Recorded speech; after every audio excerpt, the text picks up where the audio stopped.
नमस्कार मु सुचिस्मिता आज आम स्टार्ट करवा जाज्ञसेनी भाग 3 नितंबिनी मोर प्रिय सखी दिने उद्यान रे सांध्य समीरण सेवन करू करू एकांतरे सखी को पचारिली कृष्ण किए।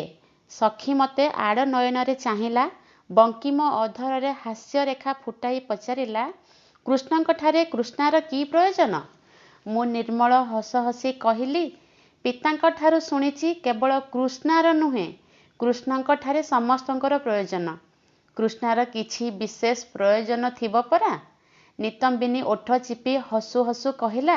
मु शांत स्वर रे कहली सुनिछि दिने पृथ्वी मातांकर विशेष प्रयोजन पड़िबारु कृष्ण धरापृष्ठ रे अवतरण करथिले।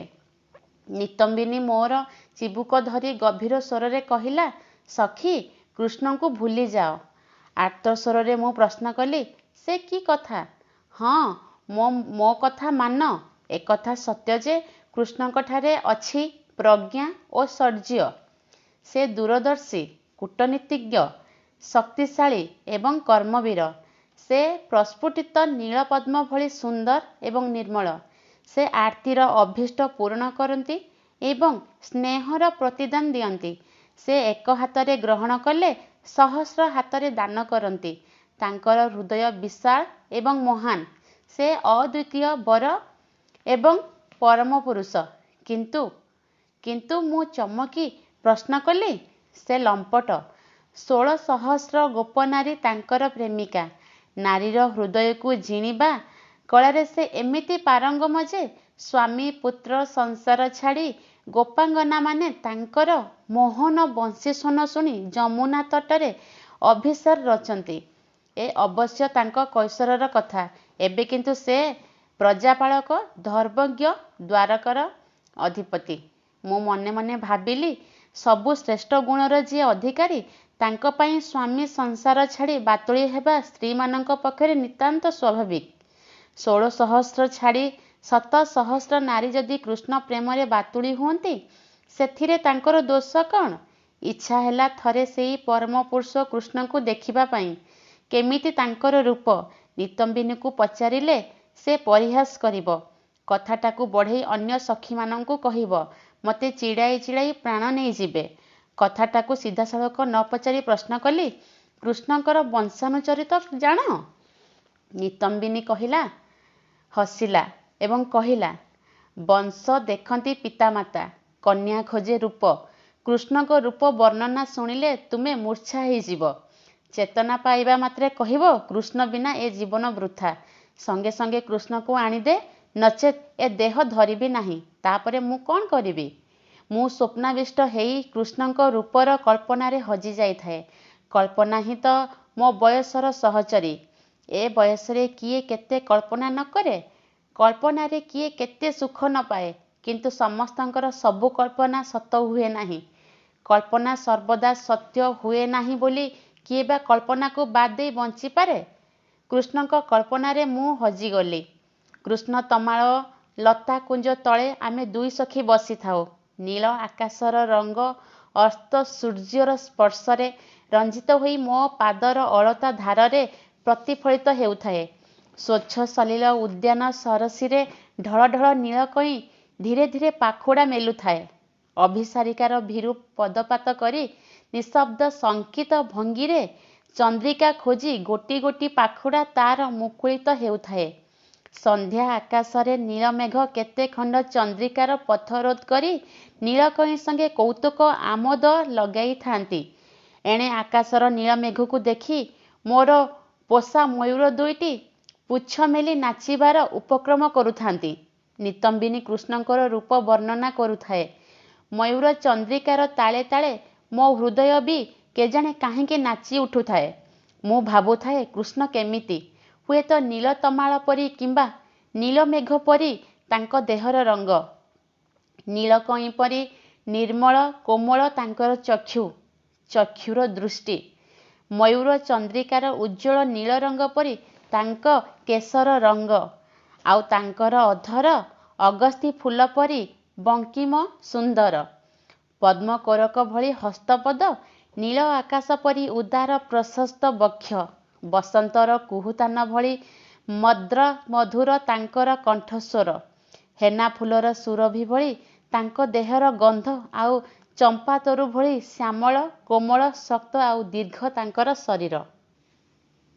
ସମ୍ମୋହିତ ହେଲା ଭଳି ମୁଁ ଶୁଣୁଥାଏ ନିତମ୍ବିନୀର ବର୍ଣ୍ଣନା ଚାତୁରୀ ଭିତରେ କୃଷ୍ଣଙ୍କର ରୂପ ଶୋଭାର କଥା।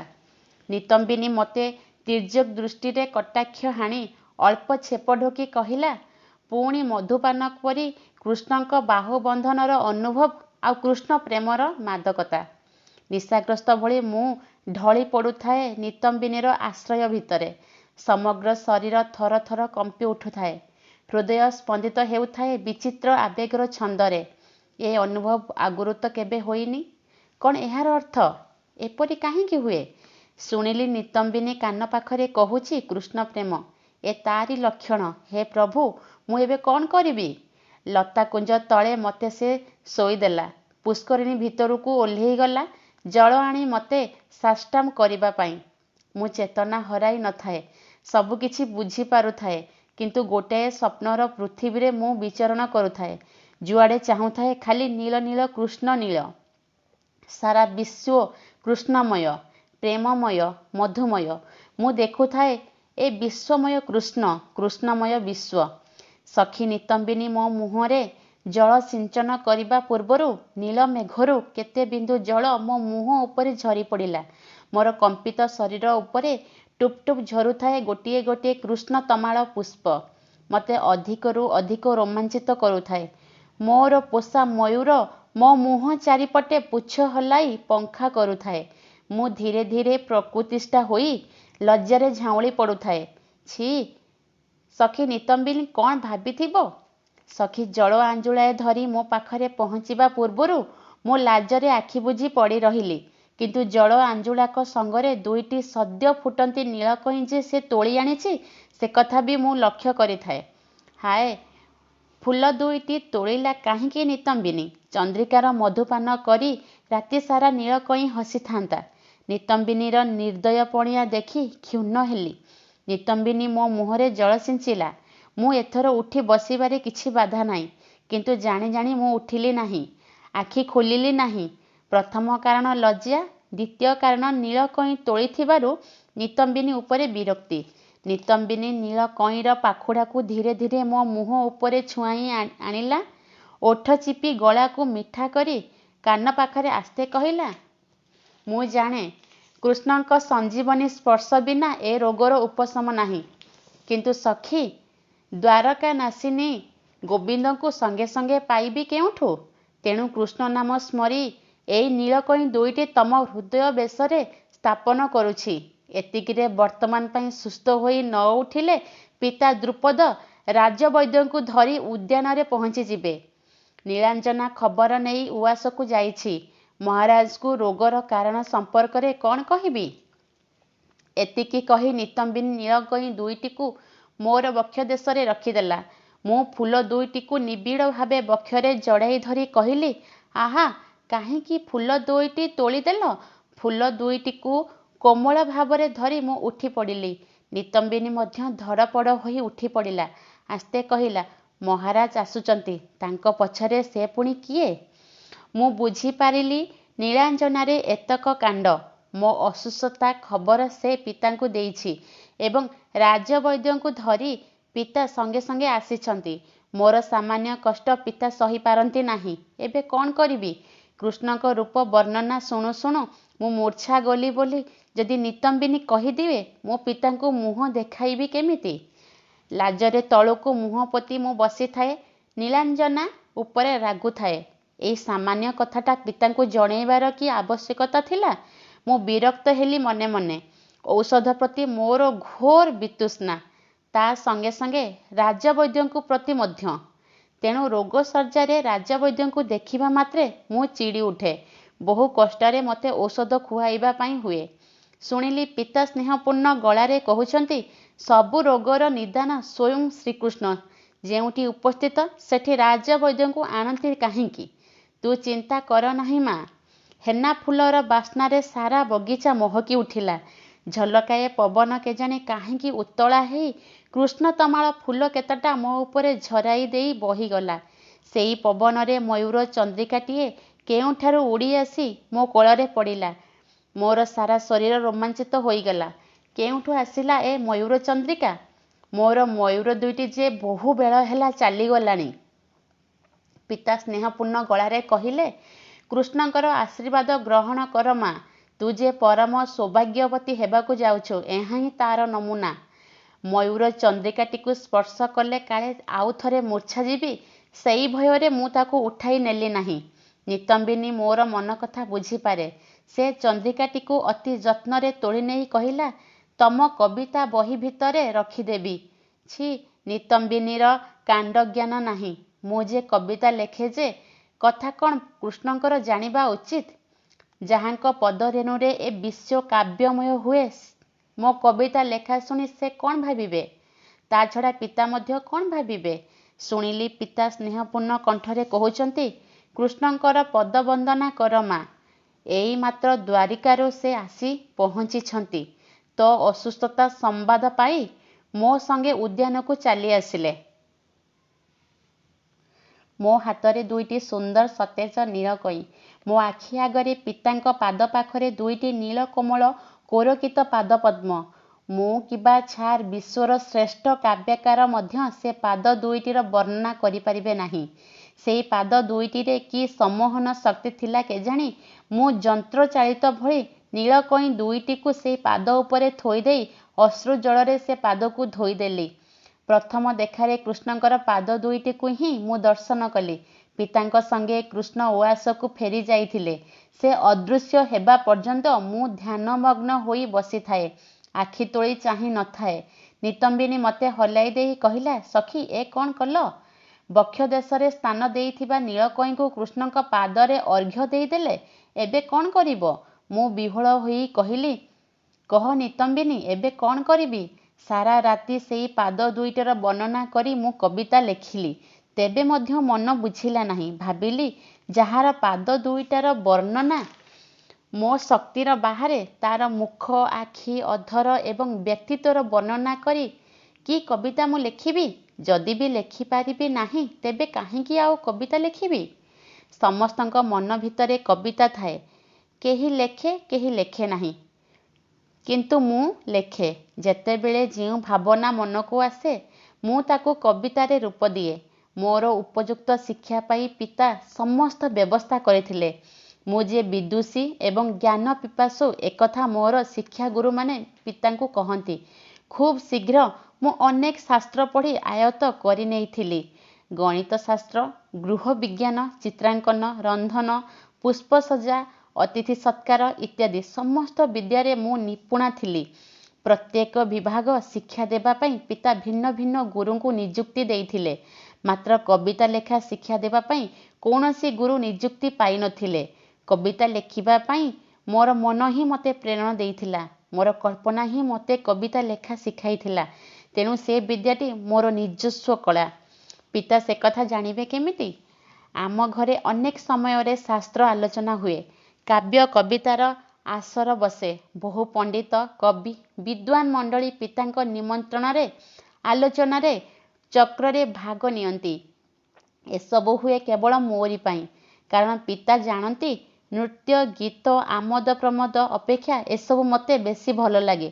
ମୁଁ ମଧ୍ୟ ସବୁ ଆଲୋଚନାରେ ଭାଗ ନିଏ। ପଣ୍ଡିତମାନଙ୍କ ଦ୍ୱାରା ମୋର ଅନେକ ସନ୍ଦେହ ଦୂର କରାଇ ନିଏ। ମୋର ଜ୍ଞାନ ପିପାସା ମେଣ୍ଟାଇ ଦେବାକୁ ଚେଷ୍ଟା କରେ। ମାତ୍ର ଅନନ୍ତ ମୋର ଜ୍ଞାନ ପିପାସା, ତାର ଶେଷ ନାହିଁ। ଥରେ ବେଦବ୍ୟାସ କୃଷ୍ଣ ଦ୍ୱୈପାୟନଙ୍କ ଠାରୁ ଶାସ୍ତ୍ର ଆଲୋଚନା ଶୁଣୁ ଶୁଣୁ ମୁଁ ଏତେ ବିହ୍ୱଳ ହୋଇଗଲି ଯେ ପ୍ରଶ୍ନ କଲି, ମହାଶୟ, ସାରା ସୃଷ୍ଟିର ଯେତେ ଯାହା ଶାସ୍ତ୍ର, ଗ୍ରନ୍ଥ ଏବଂ ଜ୍ଞାନ ଅଛି, ତାକୁ ଆୟତ୍ତ କରିବା ପାଇଁ ମୋର ସମଗ୍ର ଜୀବନ ଯଦି ଯଥେଷ୍ଟ ନ ହୁଏ, ତେବେ ମୁଁ କି ଉପାୟ କରିବି? ବେଦବ୍ୟାସ ହସି ହସି କହିଲେ, ତମର ନାମ କୃଷ୍ଣା, ନ ହୋଇ ତୃଷ୍ଣା ହେଇଥିଲେ ଭଲ ହେଇଥାନ୍ତା। ମା ତୃଷ୍ଣା ଦୁଃଖନାୟକ। କିନ୍ତୁ ଜ୍ଞାନର ତୃଷ୍ଣା କେବଳ ଆନନ୍ଦ ହିଁ ପ୍ରଦାନ କରେ। ଜ୍ଞାନର ତୃଷ୍ଣା ଗୋଟିଏ ଜନ୍ମରେ କ'ଣ ସହସ୍ର ଜନ୍ମରେ ବି ମେଣ୍ଟିପାରେ ନାହିଁ। ଜଳପାନ କଲେ ତୃଷା ଦୂର ହୁଏ, କିନ୍ତୁ ଜ୍ଞାନ ପାନ କଲେ ଜ୍ଞାନର ତୃଷା ବଳବତ୍ତର ହୁଏ। ତୃଷା ମେଣ୍ଟିଗଲେ ଜ୍ଞାନର ପଥ ରୁଦ୍ଧ ହୁଏ। ଅନନ୍ତ ସମୟର ବେଳାରୁ ଜ୍ଞାନର କ୍ଷୁଦ୍ର ଚିତ୍ର ବିଚିତ୍ର ସାମୁକା ସବୁ ସାଉଁଟୁ ସାଉଁଟୁ ଯଦି ଜୀବନ ସରିଯାଏ ତେବେ ସେଇ ତ ସାର୍ଥକ ଜୀବନ।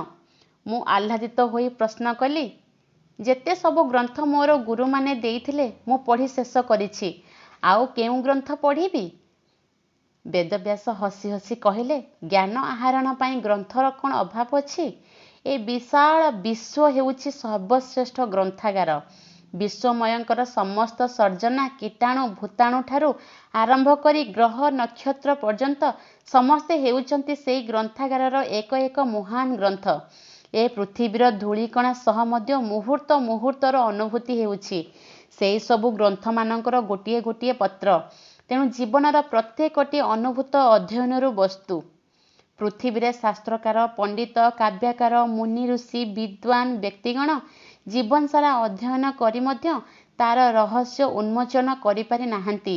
ମା, ତମର ଆଉ ଗ୍ରନ୍ଥ ପଢ଼ିବାର ଆବଶ୍ୟକତା ନାହିଁ। ଏଣିକି ଜୀବନକୁ ଅଧ୍ୟୟନ କର, ଜୀବନର ମହାନତାକୁ ପ୍ରତିପାଦନ କର। ଏ ପୃଥିବୀରେ ଈଶ୍ୱର ଯାହା ଦେହରେ ଜୀବନର ସ୍ପନ୍ଦନ ଦେଇଛନ୍ତି ତା ପଛରେ କିଛି ନା କିଛି ମହତ୍ ଉଦ୍ଦେଶ୍ୟ ନିହିତ ଅଛି। ସାଧାରଣ ଜୀବନ କାଟିବା ତମ ଜନ୍ମର ଉଦ୍ଦେଶ୍ୟ ନୁହେଁ। ତମ ପାଇଁ ଜୀବନରେ ଅନେକ ବିଚିତ୍ର ରୋମାଞ୍ଚକର ଘଟଣାବଳୀ ଅପେକ୍ଷା କରି ରହିଛି। ତାହା ହିଁ ହେବ ତମ ଜୀବନର ଚରମ ଅଧ୍ୟୟନ। ସେଥିରେ କୃତିତ୍ୱ ଅର୍ଜନ କରି ତାକୁ ନିହାତି ପ୍ରସ୍ତୁତ କରନ୍ତୁ। ମହାମୁନି ବେଦବ୍ୟାସ ଭବିଷ୍ୟଦ୍ରଷ୍ଟା। ମୋ ଜୀବନ ସମ୍ବନ୍ଧରେ ତାଙ୍କର ଭବିଷ୍ୟବାଣୀ ଯେ ଅକାଟ୍ୟ ଏଥିରେ ସନ୍ଦେହ ନାହିଁ। ଜୀବନ ସମ୍ବନ୍ଧରେ ମୁଁ ନାନା କଳ୍ପନା ଜଳ୍ପନା କରିବାକୁ ଲାଗିଲି। ସେ କଳ୍ପନାକୁ ମୁଁ କବିତାରେ ରୂପାୟିତ କରି ଆତ୍ମତୃପ୍ତି ଲାଭ କରୁଥିଲି। କିନ୍ତୁ ଆଜିର ଅନୁଭୂତିକୁ ଭାଷା ଦେଇ କବିତାରେ ରୂପାୟିତ କରିବା ମୋ ଶକ୍ତିର ବାହାରେ। ଯେଉଁ ଅନୁଭୂତି ଅଲିଭା ଅକ୍ଷରରେ ହୃଦୟରେ କବିତା ହୋଇ ଲେଖି ହୋଇଯାଏ ତାକୁ ଲେଖନୀରେ ଫୁଟାଇ ଅନ୍ୟମାନଙ୍କ ପାଇଁ ଲେଖି ହୁଏନା, କାରଣ ସେ କବିତାର ପ୍ରତ୍ୟେକଟି ପଂକ୍ତିର ସ୍ପନ୍ଦନ ନିଜସ୍ୱ, ଏକାନ୍ତ ନିଜସ୍ୱ।